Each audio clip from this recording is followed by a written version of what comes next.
dicho que tiene que ser hasta 3:30. Bien, buenas tardes con todos. Vamos a tratar de ajustarnos al tiempo, porque ahora tenemos la repetición de esta clase, pero a partir de las 3:30. El tema, como ustedes ya saben, es un tema que todos los años lo ponen dentro de su currícula, que es la nefropatía diabética, entidad que es tan importante que nunca la cambian. ¿Por qué? Porque es una patología que persiste con el tiempo y cada día tenemos mucho más pacientes con diabetes, no solamente en adultos, sino también en niños. Y esta enfermedad básicamente afecta a toda la orden mundial en sus diferentes, datos estadísticos y con sus diferentes repercusiones también en cuanto no solamente al tipo de vida, calidad de vida, compromiso de vida, sino también a los gastos que se tienen económicamente con esta enfermedad. Entonces, se ha visto de que hay demasiadas muertes por la diabetes, ¿no? La nefropatía diabética es una de las causas de esa muerte que hay en esta enfermedad, que es una complicación tardía de la diabetes, ¿no? Entonces, la diabetes tiene complicaciones tardías, como son la neuropatía diabética, la retinopatía diabética, la gastropatía diabética, la enteropatía diabética, y en fin, y dentro de todas esas está la nefropatía diabética. Se ocurre no en todos los pacientes diabéticos, ya sea de tipo 1 o 2, sino que en algunos nada más, que es lo bueno, ¿no? Dentro de todo lo malo. Está dentro de un rango entre 20 a 40%, dependiendo del tipo de diabetes que tenga la persona, o también dependiendo de la calidad de tratamiento que recibe las personas. El incremento de la albúmina en la orina, que es la excreción urinaria de orina, es un indicador muy importante ahora que se utiliza para ver este asunto de la nefropatía diabética, ¿no? Y el curso clínico que se da va cambiando de acuerdo al tiempo, ¿no es así? De acuerdo al tiempo. ¿Por qué? Porque van a ver ustedes que con el tiempo las enfermedades y la presentación es diferente, ¿no? Ahora, si nosotros tenemos que esta albuminuria que nosotros decimos, lo ponemos como un límite superior a 300 miligramos, entonces eso es lo que nosotros debemos definir por nefropatía diabética. Pero, sin embargo, debemos acotar algo, de que es la nefropatía que elimina más de 300 milímetros de orina al día, pero que está exenta de otra patología renal, que eso es muy importante que lo tengan en cuenta, porque en medicina y en la vida no todo es único ni es categórico, ¿no? Todo es variable. Entonces eso deben ustedes tener mucho en cuenta.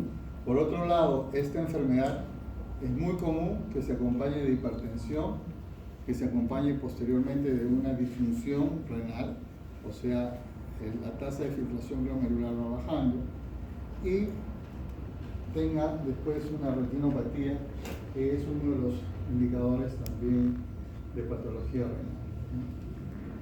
Entonces, ¿cuál es la situación, el punto clave, el gatillo para esta nefropatía diabética? Es esto, la hiperglicemia, ¿no es así? Entonces, la hiperglicemia es el dato más importante para que esta nefropatía diabética pueda darse. Si no hay hiperglicemia sostenida, no debe darse, por lo menos. Tanto en la diabetes tipo 1 como en la diabetes tipo 2, las complicaciones se dan. Uno diría, de repente, más en el lado de los pacientes que su páncreas no tiene la capacidad de secretar mucha insulina, ¿no? Pero como van a ver ustedes, las complicaciones siempre van a estar dadas en ambos casos, ¿no? Y van a darse cuenta después de que la situación prácticamente es similar si es que no hay un buen control de la diabetes. Miren ustedes, estos solamente son números para que se den cuenta que en todo el mundo la diabetes es como una epidemia, ¿no? Por consiguiente, nosotros en nuestra formación debemos darnos cuenta que esta enfermedad no la podemos dejar pasar y la debemos seguir estudiando siempre, ¿no? Esta clase solamente es una motivación para que ustedes lean verdaderamente lo que es la nefropatía diabética o la diabetes en sí, pero eso no es el todo. La diabetes es sumamente extenso. En 30 minutos de clase no se puede hablar de todo lo que es diabetes. Entonces ustedes...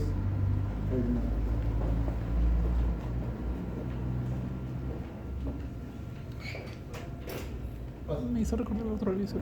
¿Te recuerdas? Igualito.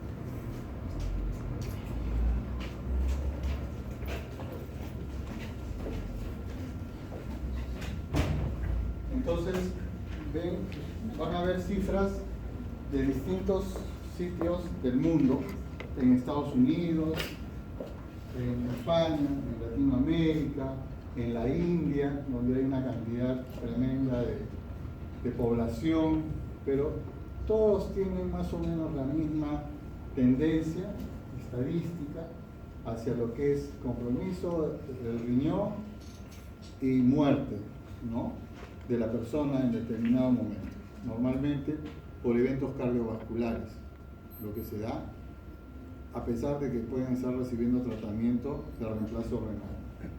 Entonces, la nefropatía diabética conlleva a la insuficiencia renal crónica terminal. Esto va a servir como una especie de punto para hacer una sustitución del riñón, ya sea por trasplante o por diálisis, lo que sea. Pero finalmente, los pacientes van a tener una mortalidad muy grande, ¿no?, si nosotros comparamos a las demás patologías. Por consiguiente, nosotros debemos hacer que la medicina no sea medicina curativa, sino la medicina preventiva. Nosotros ahora estudiamos en estos momentos para tener una medicina de prevención, no solamente es curar, ¿no? Esa es la función principal del médico. Pero para que el médico pueda prevenir, tiene que saber de las enfermedades, tiene que saber de qué se trata y cómo se puede prevenir. Si nosotros mantenemos a los pacientes en este estado, si nosotros no tenemos frente a una gestante que ha hecho una hiperglicemia, no le podemos dar la orientación necesaria, que hay muchos de estos casos, frente a estados de síndrome metabólico, con dislipidemias, con hipertensión arterial, con índice de masa corporal en el borderline, todo eso nosotros obviamente que vamos a hacer que al final se produzca una diabetes y la destrucción del riñón y la mortalidad va a crecer cada día más. Entonces, la nefropatía diabética tiene mucho que ver, que hemos dicho desde el primer slide, con la eliminación de albúmina por la orina, que es la excreción urinaria de albúmina, ¿no? Entonces, esto se va a traducir en una proteinuria, pero dentro de todo eso, nosotros vamos a ver otros factores que se asocian, que son los riesgos cardiovasculares. La terapia de reemplazo renal no es en todos los pacientes y la mortalidad es muchísimo más alta cuando se dan concomitantemente problemas de tipo cardiovascular, ¿no? Entonces, acuérdense que solamente una porción de diabéticos van a tener este problema. Y para comprender un poco lo que es la nefropatía diabética, vamos a analizar solamente 3 puntitos claves que son los más importantes de cómo es la génesis de la nefropatía diabética, ¿no? Entonces, factores que van a ser son fisiopatológicos, fisiopatogénicos, ¿no?, como mecanismos que van a intervenir en esto. Esto es algo que lo vengo repitiendo yo todos los años. Sin embargo, cuando yo trato de... He visto a exalumnos de acá de la Ricardo Palma que han llegado a mi hospital para hacer una residencia de medicina, de nefrología incluso, en fin, es como si verdaderamente la clase hubiera sido mal dictada, ¿me entienden? Pero también mal estudiada, mal comprendida, porque al final cuando yo les pregunto, cuando ya son internos, cuando son residentes, no saben nada de esto que se les está hablando, a pesar que uno mantiene. Para mí es facilísima esta clase en realidad porque me la dan todos los años, pero carambas, repito lo mismo y no se les queda a ustedes eso. Entonces por eso es importante que ustedes tomen en cuenta, porque es verdaderamente preocupante cuando ustedes llegan a una etapa de su formación, no saben lo elemental que es esto, porque yo les estoy dando lo elemental nada más. Esta clase no es a nivel de residentes. Yo cuando hago mi clase de nefropatía diabética a nivel de residentes, o cuando doy una conferencia de avances en nefropatía diabética a nivel de la sociedad o a nivel de otras conferencias, pues es sumamente complicado. Entonces esto es algo tan simple, pero que a veces ustedes no lo entienden, o no tratan de entenderlo, o no. Por eso les digo, pueden ver las mismas diapositivas año tras año, pueden sacar, pero comprenden. No es cuestión de estudiar solamente para el examen. Entonces fíjense los mecanismos, que son mecanismos metabólicos bioquímicos, como les decía, la hiperglicemia es el punto de toque. Lo genético y lo hemodinámico en cuanto a lo que es la hiperfiltración glomerular. La hiperfiltración glomerular es un estado en el cual el riñón empieza a hiperfiltrar. Y si empieza a hiperfiltrar, la traducción en un laboratorio, ¿qué cosa es? Una depuración de creatinina alta. ¿No es así? O sea, cuanto menos filtración glomerular hay depuración más baja, insuficiencia renal. Pero la hiperfiltración, que podría ser definida como una superfunción renal, no lo es, porque ahí están actuando unas nefronas, ¿no? que están limitándose en función. Sin embargo, hay una buena cantidad de nefronas que son nefronas que no están con función normal. Esta hiperfiltración glomerular se da en la diabetes mellitus, pero también se da en otras patologías, ¿no? Que son glomerulopatías secundarias, son glomerulopatías primarias, y entonces cuando nosotros estamos frente a lo que es hiperfiltración, tenemos que tener en cuenta eso. Pues bien, nosotros frente a todo este ambiente de pacientes diabéticos que previamente han estado sanos, se le trasplanta riñones inadvertidamente de diabéticos a personas sanas, los riñones curan. ¿Se dan cuenta? Quiere decir que no es el riñón en sí, sino es la parte sistémica la que malogra el riñón, al órgano blanco, ¿no? Esto no crean que, bueno, que se ha hecho a través de un experimento, ¿no?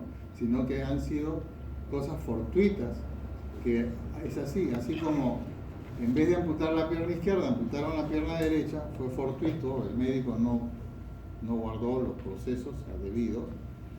También así, no se dan cuenta que a veces un paciente tiene estigmas de diabetes y trasplantan un riñón diabético, ¿no? Entonces, puede ser así. Entonces, hay toda una serie de teorías en este sentido, pero en viceversa también se ha producido, ¿no? Entonces, nosotros tenemos alteraciones metabólicas, hemodinámicas, lo genético y todo lo que es relacionado con la proliferación mesangial que está a expensas de los factores de expansión, factores de crecimiento, que vamos a discutir posteriormente, ¿no? Entonces, insisto en la hiperglicemia. ¿Por qué? Porque la hiperglicemia es es un estado, ¿no?, en el cual es dinámico, ¿no? Es un estado dinámico. Es un estado que no es de un solo momento, sino es de todos los momentos, ¿no? No es un estado, por ejemplo, adinámico como el que tiene su compañero, cree que su máquina filmadora es el que lo va a hacer pensar, el que lo va a hacer comprender, ¿entiendes? Entonces él, happy, dice, bueno, yo filmo la clase y después la comprendo. No es así, pero no es así. Entonces, esa es la situación. Entonces, el estado de hiperglicemia es eso, el estado en que nosotros desarrollamos una serie de patologías, ¿no?, en distintos órganos. ¿Por qué? Porque nosotros vamos a tener que la diabetes parte de ahí, de un exceso de glucosa circulante, ¿no? Y que esta glucosa circulante va a estar ligada a unas proteínas libres, ¿no?, aminoácidos básicamente a nivel tisular, y esto va a hacer de que la función renal desmejore en algunos casos, ¿no?, porque se van a formar unos elementos que son elementos que complican verdaderamente después el mesange, ¿no es así? Entonces, esto va a hacer que se forme la acumulación de elementos glicosilados, ¿no es así? Entonces, al final termina en la disfunción del riñón, ¿no es así? En una disfunción renal. Entonces, si nosotros hemos visto en algún momento de nuestras vidas modelos experimentales, en diabetes también han habido modelos experimentales donde han habido una cantidad de situaciones en que a los animalitos los han expuesto a estados hiperglicémicos y han utilizado una serie de elementos químicos, biológicos, etcétera, etcétera, para ver cómo la formación de estos productos finales de glicosilación avanzada, que les voy a explicar, que se produce al final de todo un proceso de lo que es hiperglicemia, cómo van bloqueándose incluso, ¿no? Y una de esas, por ejemplo, que hacen que impiden que haya esta formación de los productos finales de glicosilación son la aminoguanidina que vieron. Entonces, esta glicosilación no enzimática depende del grado y duración de la exposición. O sea, si yo hoy día lunes empiezo he consumido una gran cantidad de azúcares o fructosa, y el martes, miércoles, jueves, viernes, sábado, domingo no como nada de eso, me cuido, no va a pasar nada. No siendo diabético, no va a pasar nada. Pero si yo le doy todos los días un dulcecito, un helado, lo que sea, muy dulce, entonces ahí sí yo voy manteniendo un estado hiperglicémico sostenido.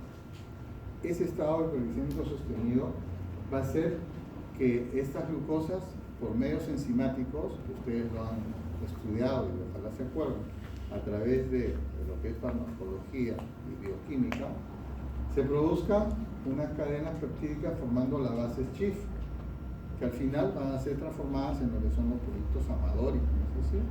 Y eso al final se va a producir lo que es la hemoglobina glicosilada. La hemoglobina glicosilada, que viene a ser un marcador, ¿no?, de que ha habido una acumulación de estados hiperglicémicos. Por eso que ahora en esta era, ya desde hace 20 y tantos años, ya no se pide glucosa de control, sino se pide hemoglobina glicosilada. Porque la hemoglobina glicosilada traduce cómo ha estado el estado hiperglicémico del paciente durante semanas. En cambio, la glucosa basal es del momento nada más. Entonces, eso es así. Entonces, esta vida larga de estos productos amadores formarán al final los productos finales de glicosilación avanzada, que tienen estas siglas porque provienen del inglés, ¿no? Entonces, eso es lo que se puede decir de la hiperglicemia. Y estos AGEs son sustancias que se ven también, no solamente en el diabético, sino también en el paciente con enfermedad renal crónica, en el paciente viejo, ¿no? Y Y la minoguanidina, como les decía, es uno de los tantos inhibidores de esta formación, porque eso se vio en los modelos experimentales. Y así evitaron que en el mesangio del glomérulo, ¿no?, se evite que haya fibrosis y expansión de ese mesangio y tampoco se produzca la albuminura. Entonces, hemos hablado de la hiperglicemia, pero seguimos hablando de eso viendo otra vía, la vía enzimática del sorbitol, ¿no? Es una enzima, ¿no?, la enzima aldoso-reductasa, que es, leen acá, es irreversible, ¿no?, en cuanto a lo que es la acción de la glucosa con el sorbitol. Cuando hay hiperglicemias, ¿no?, lo que se ve es que el nivel de glucosa intracelular se incrementa, aumenta, ¿no es así? Y se produce una activación de la producción de este sorbitol, ¿no es cierto? Entonces, interfiere obviamente en la vía glucolítica normal. Esta activación de la aldosa reductasa a la larga va a producir daño celular per se y va a activar una enzima, que es la proteínoquinasa C.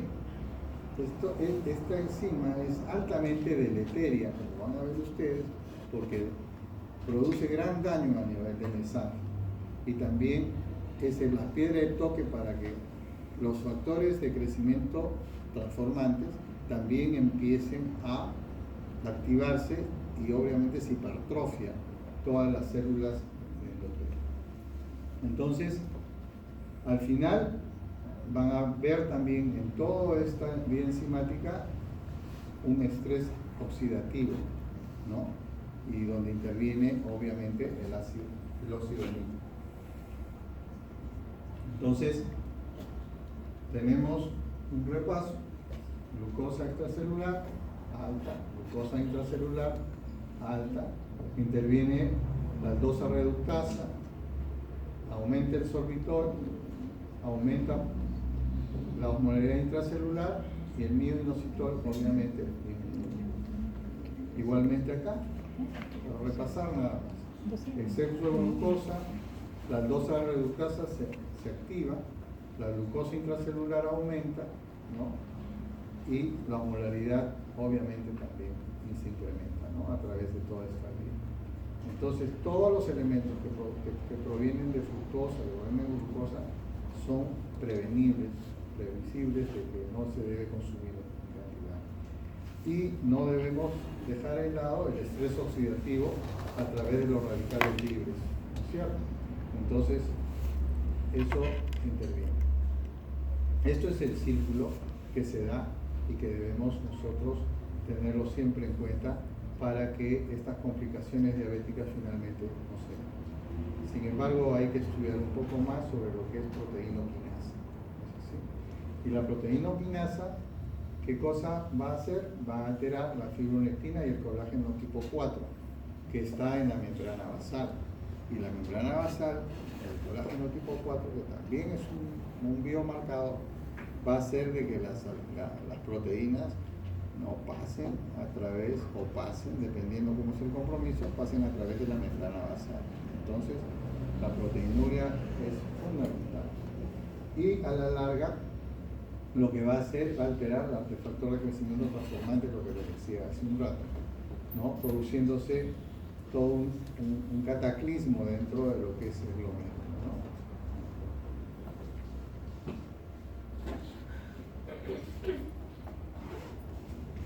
Este factor de crecimiento transformante, ¿no?, tiene capacidad de generar la fibrosis, ¿no?, y induce no solamente fibrosis de tipo intersticial, sino también degrada la matriz extracelular. Entonces, como van a ver ustedes, eso se va a dar siempre en este estado de hiperglicemia e hiperinsulinemia, ¿no es así? Entonces, que va a inducir a este factor que se ve. Hay receptores también de este factor de transformación. Y este factor de crecimiento del endotelio vascular, ¿no?, es un mediador angiogénico muy, muy importante, ¿no? porque va a estar en relación con la integridad prácticamente del endotelio del vaso, ¿no? Esto lo vemos mucho en los pacientes que tienen retinopatía. Cuando un oftalmólogo empieza a estudiar lo que es retinopatía diabética, tiene que, estos dos factores los tiene que estudiar bastante bien, porque justamente a esos factores ahora hay medicación, aparte del láser y todo, para mejorar. Entonces, se regula todo este factor de crecimiento endovascular, ¿no? Y hay sustancias como las interleuquinas y los productos finales de glicosilación avanzada que sirven de estímulo para que estos factores de crecimiento endovascular se den y produzcan finalmente el daño. ¿No es así?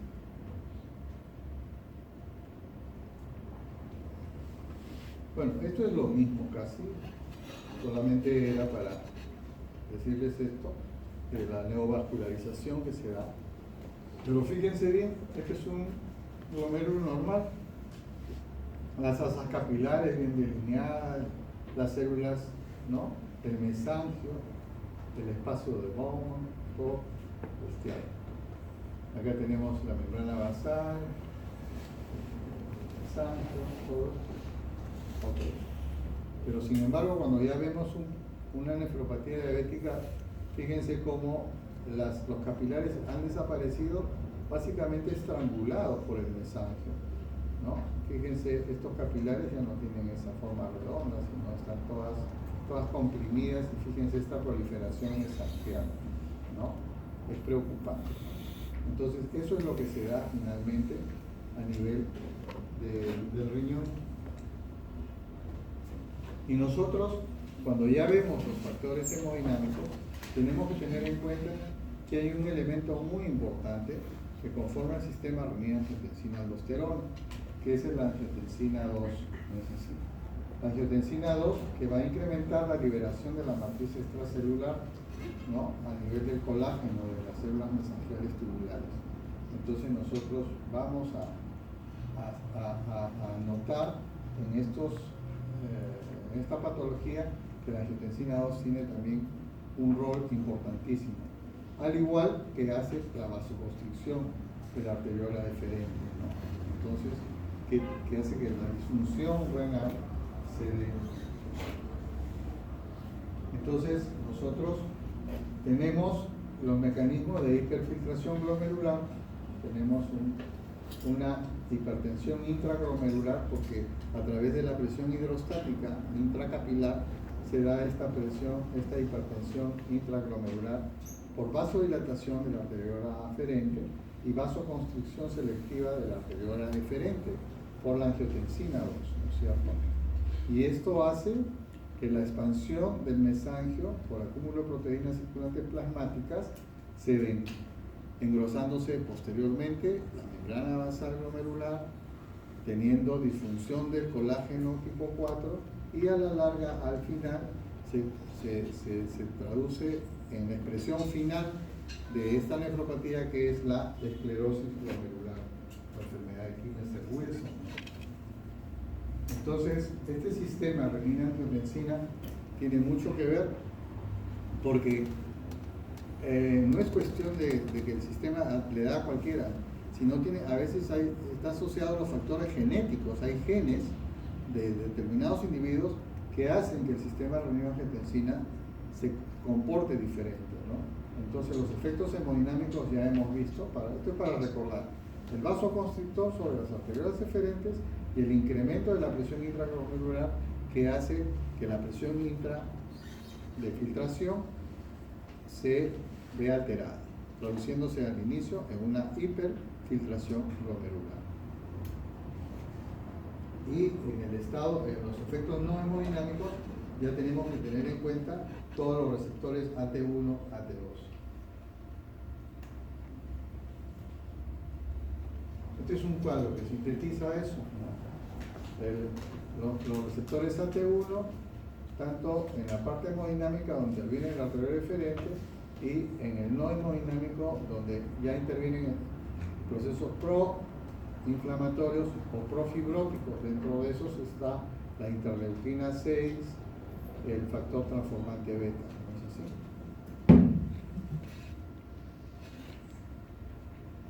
Este es un cuadrito mucho más sencillo, ¿no? Para que vean todos estos elementos que son altamente, se ven en la parte de la inflamación, ¿no? La presión intraglomerular aumenta la tasa de filtración, hay una hiperfiltración, el acúmulo de proteínas, el engrosamiento de la membrana basal y la esclerosis glomerular.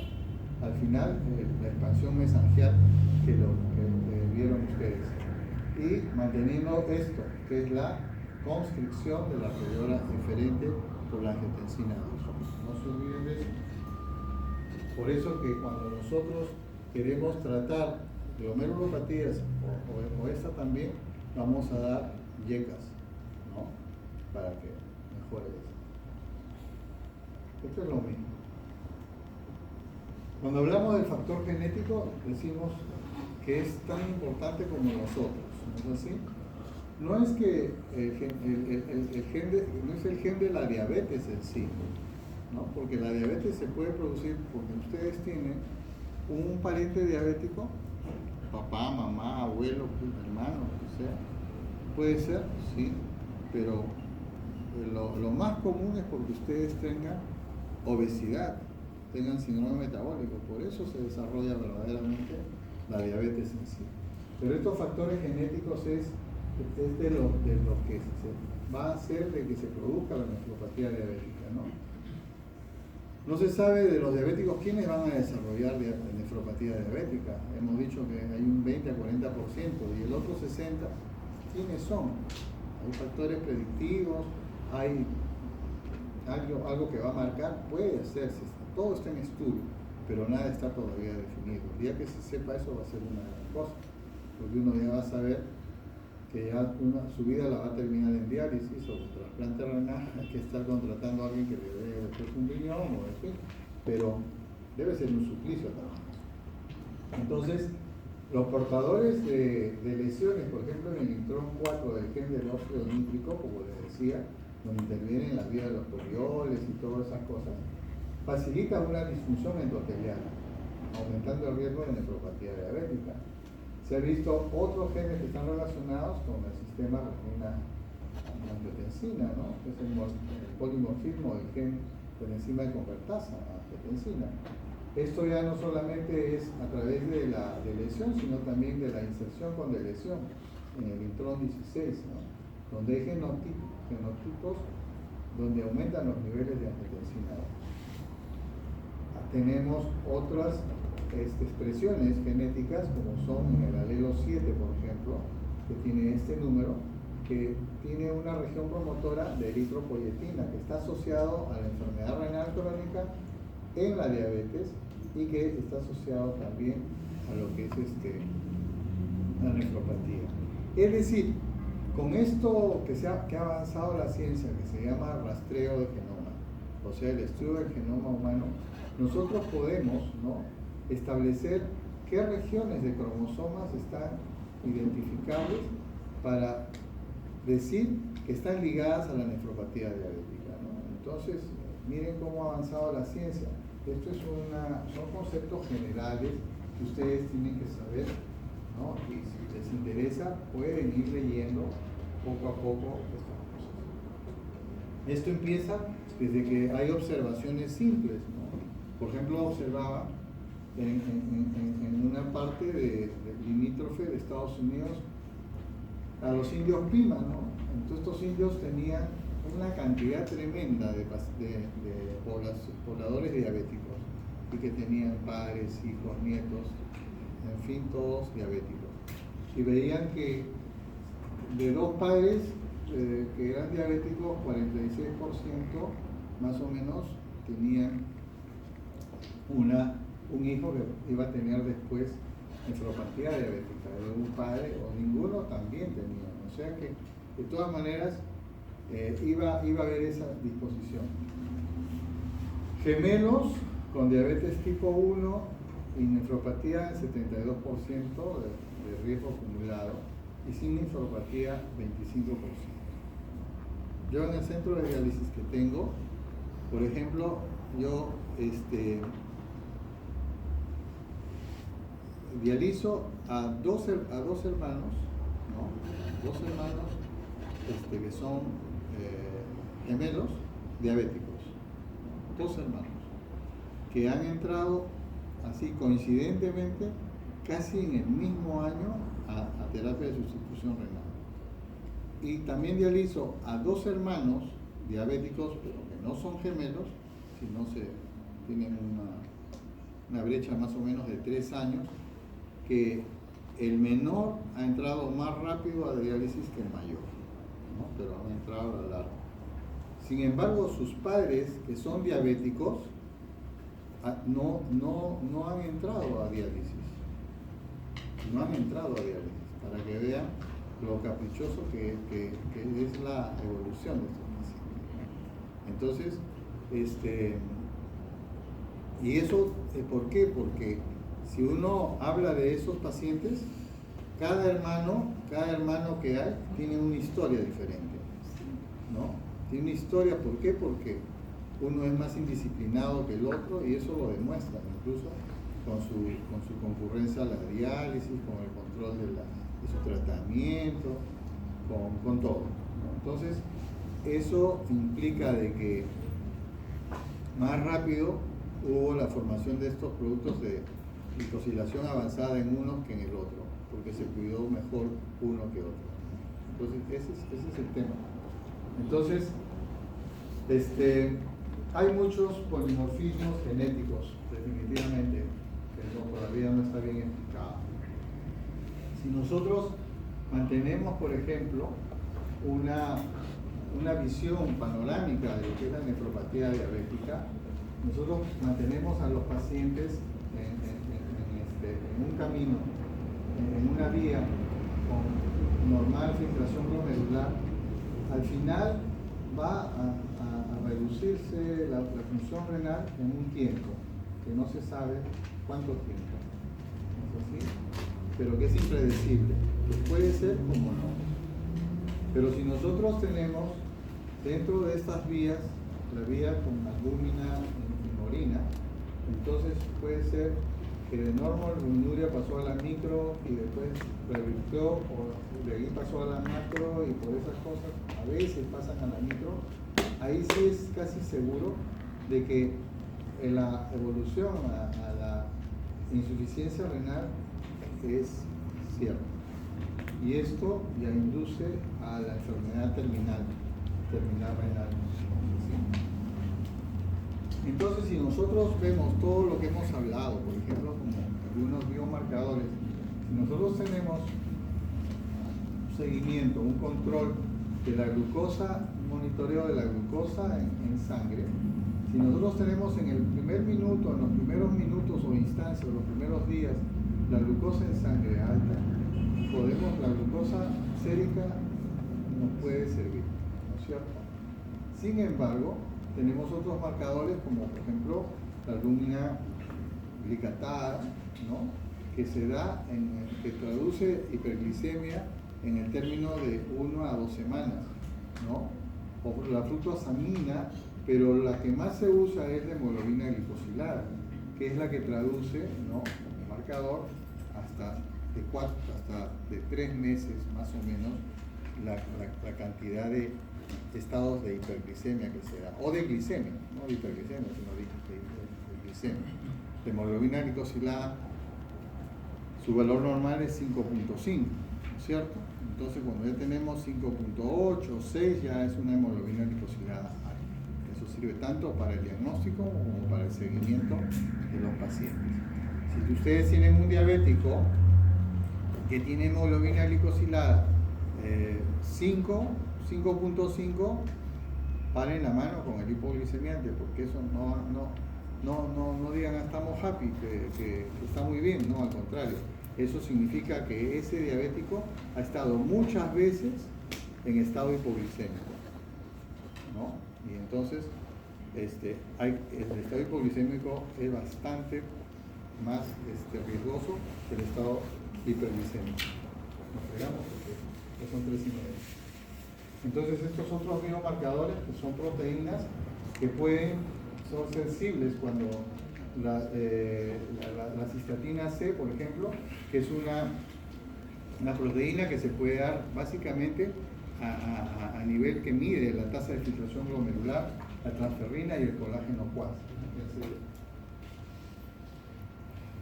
Los neutrófilos asociados a la lipocalina también, su presencia en orina relaciona etapas de infrafiltración, y el ácido úrico es un biomarcador que sirve para muchas cosas, incluso para estados cardiovasculares, ¿no es cierto?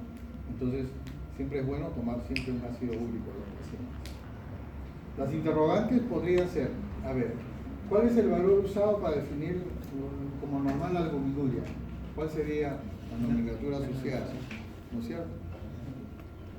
¿Se puede desarrollar un algoritmo para predecir el riesgo de progresión de enfermedad crónica? Por ejemplo, la tasa de filtración, la albuminuria o algunos otros biomarcadores. Eso está en una situación todavía no bien definida. ¿Cuál es el rol de la monitorización de la albuminuria? ¿Sirve monitorear? Sí, sirve monitorear la albuminuria. Si tenemos una terapia para pacientes que tienen mayor riesgo de progresión a enfermedad, por ejemplo, aquellos pacientes que tienen un descenso rápido de más o menos 5 puntos, ¿no?, de curación al año, entonces podemos usar algunas medidas preventivas, como son, por ejemplo, los bloqueadores de angiotensina, es así, tanto de IECAS como ALA2, es así. Y la albuminuria puede ser un punto de quiebre para hacer ensayos clínicos, por ejemplo, y una evidencia de nuevos controles de monitorización. Sí, puede servir, porque siempre va a haber una puerta, una ventana para poder nosotros tener una hipótesis de que pueden desarrollarse nuevos estudios, en fin. Pero la microalbuminuria es muy importante. La historia natural es esta: cambios funcionales, microalbuminuria, proteinuria masiva, insuficiencia renal, que se da acá también, que se da aquí, como ven ustedes. Esto lo voy a explicar en otro más clásico, hasta la muerte que se da en los procesos cardiovasculares. Fíjense cuánto dura, 25 años más o menos. La retinopatía se da en todo este tipo de cosas. ¿Por qué? Porque, como les digo, el daño endotelial y vascular es sistémico. No solamente ataca al glomérulo, sino también a la retina. El estado de hipertrofia renal, hiperfiltración, aumenta el tamaño renal en este primer estado. El siguiente es un estado silente, todo está normal. Lo que estaba acá en la depuración alta, acá la depuración baja. Esto, pero acá ya se ve expansión del mesangios si uno hiciera una biopsia. A los pacientes diabéticos no se hace biopsia para hacer el diagnóstico, pero sí a veces hay algunas indicaciones. El grado incipiente, ya cuando aparece la microalbuminuria, ¿no es cierto?, ya se ven ciertas esclerosis y es reversible. Acá en este momento es reversible, pero la microalbuminuria está definida como lo que ven ustedes acá, estudienlo bien.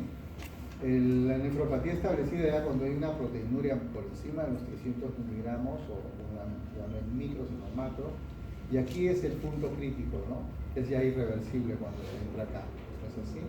Y este estado final ya ni hablaba.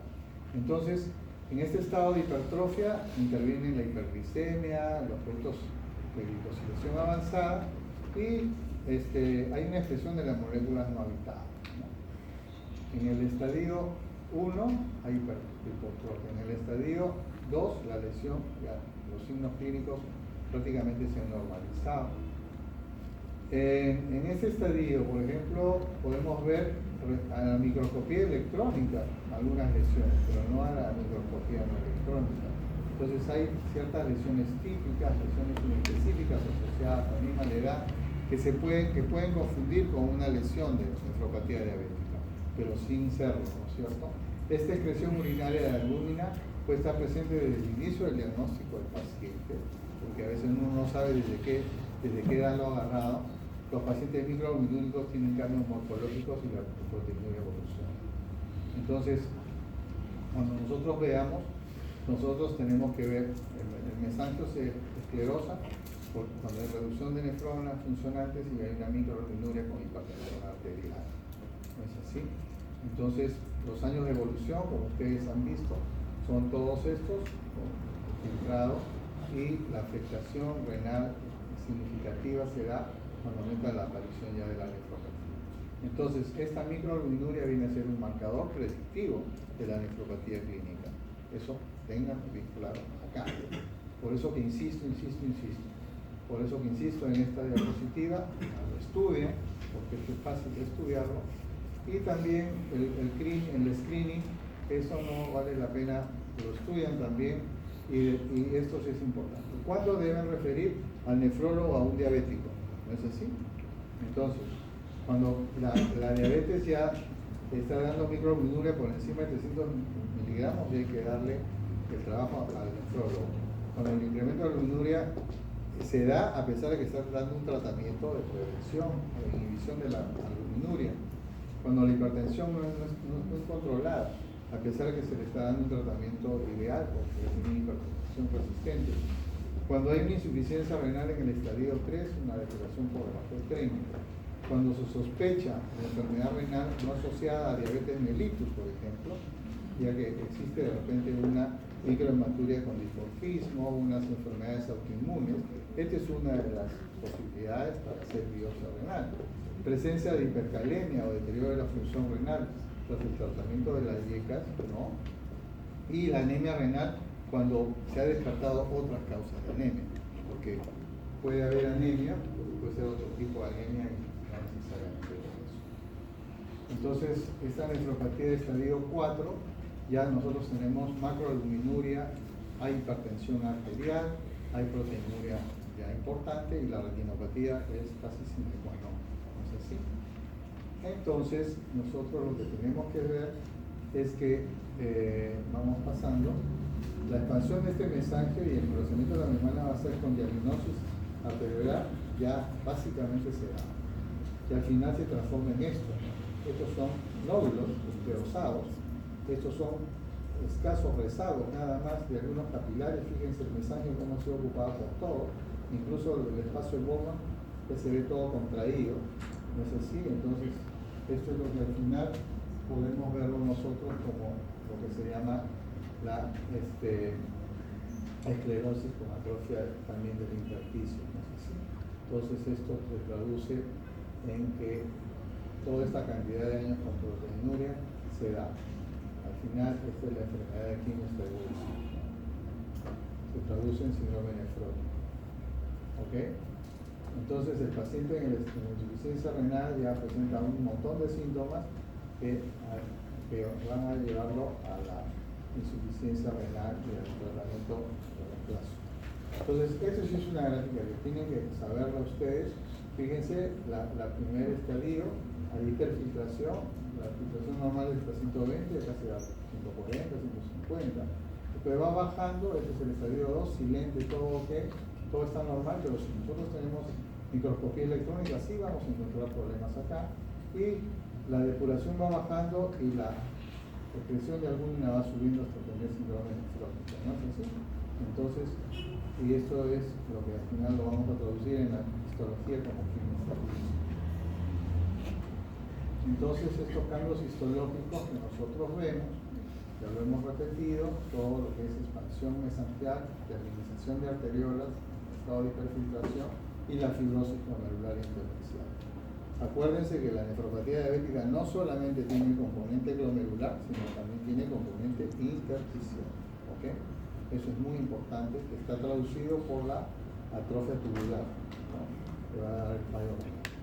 Entonces se describe el tipo de lesiones como es la glomerulosclerosis nodular, la glomerulosclerosis difusa, la gota capsular y los depósitos extracapilares. Acá, glomérulo normal, glomérulo en estadio final, Kinsterwood, ¿no? Fíjense la membrana basal como está, los nódulos.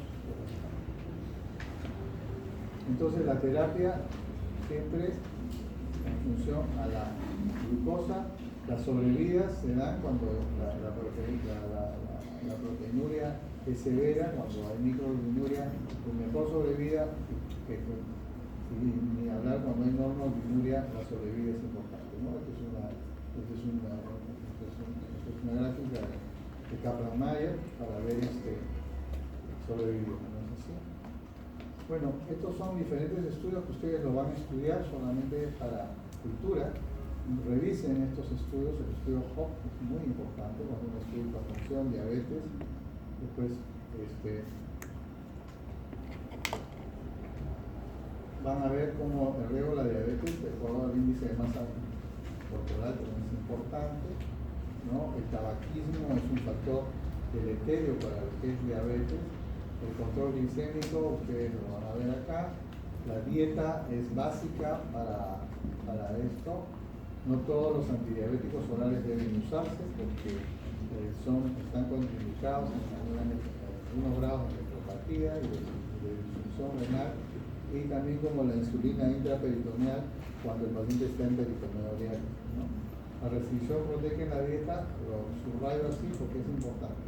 Se ha visto que cuando nosotros restringimos al paciente ya que tiene disfunción renal y le damos dieta con baja cantidad de proteínas, miren, la función renal se mantiene. Si nosotros le damos una cantidad normal de proteínas en la dieta, miren qué rápido, en 50 meses, qué rápido se va a deteriorar el paciente, ¿no? Pero todo esto es importante. La hipertensión arterial, que hemos dicho, el bloqueo de esto, que es importante para la acción en la arteriola deferente y en la presión intraclavicular, que se traduce en lo que es cuando bloqueamos la disminución de la proteinuria y la disminución de la producción de insuficiencia renal, y por ende, por supuesto, la disminución del daño histológico, ¿no? Entonces la hipertensión hay que tratarla debidamente, ¿no? Con distintos tipos. Entonces hay una cantidad de estudios que nos cuentan. Entonces los factores de riesgo para el desarrollo de nefropatía son duración de la enfermedad, los factores familiares genéticos, el control glicémico, la presencia de hipertensión no controlada, la dislipidemia, el sobrepeso, la proteinuria y el tabaquismo. Entonces, estos son bastante importantes.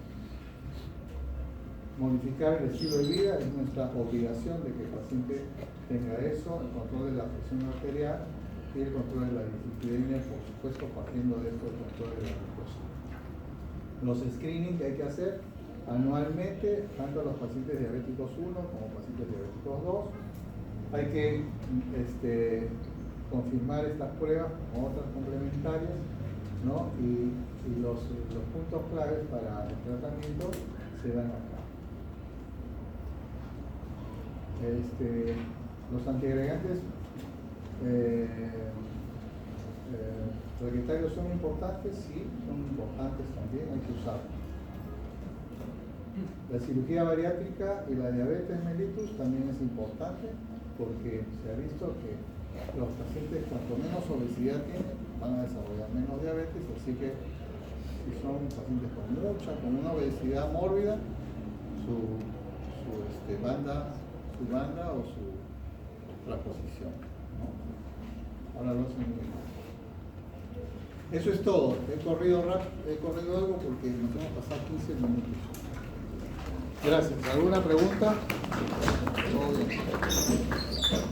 Vamos a